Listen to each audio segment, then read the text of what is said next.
The man I'm talking about was not a Scrooge now. He was a kind, a decent, a mostly good man, generous to his family and upright in his dealings with other men, but he just did not believe in all of that incarnation stuff which the churches proclaim at Christmas time. It just did not make sense, and he was too honest to pretend otherwise.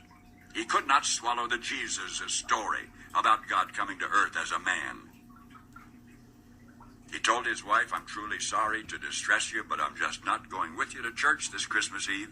He said he'd feel like a hypocrite, that he'd much rather just stay home, but that he would wait up for them. So he stayed, and they went to the midnight service.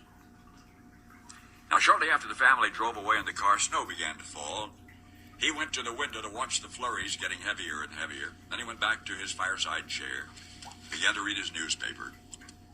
Minutes later, he was startled by a thudding sound, and then another, then yet another. At first he thought somebody must be throwing snowballs against the living room window. But when he went to the front door to investigate, he found a flock of birds huddled out there miserably in the snow. They had been caught in the storm. In a desperate search for shelter, they had tried to fly through his large landscape window. That was what had been making the sound. Well, he couldn't let those poor creatures just lie there and freeze. So he remembered the barn where his children stabled their pony. That would provide a warm shelter. All he would have to do is direct the birds into that shelter. Quickly, he put on a coat and galoshes, and he tramped through the deepening snow to the barn, and he opened the doors wide. And inside the barn, he turned on a light so the birds would know the way in. But the birds did not come in. So he figured that food would entice them.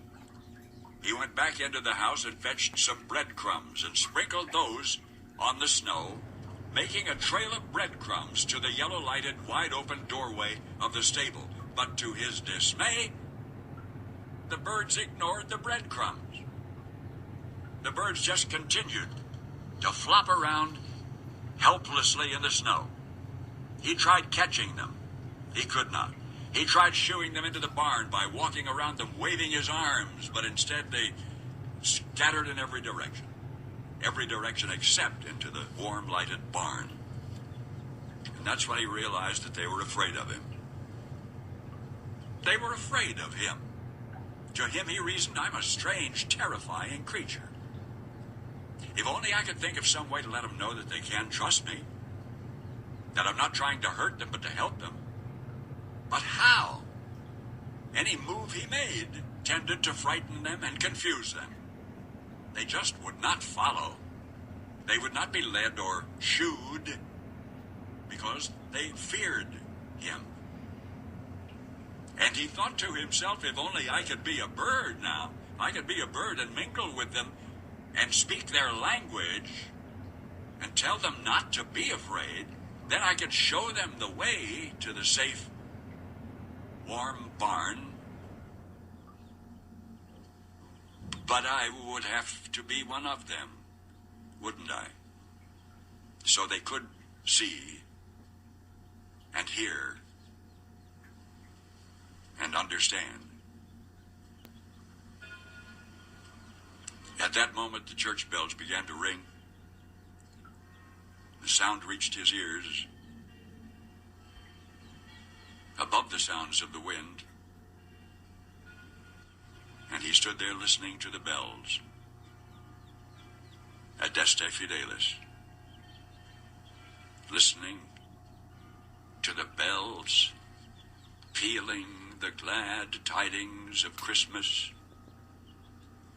And he sank to his knees in the snow. Paul Harvey,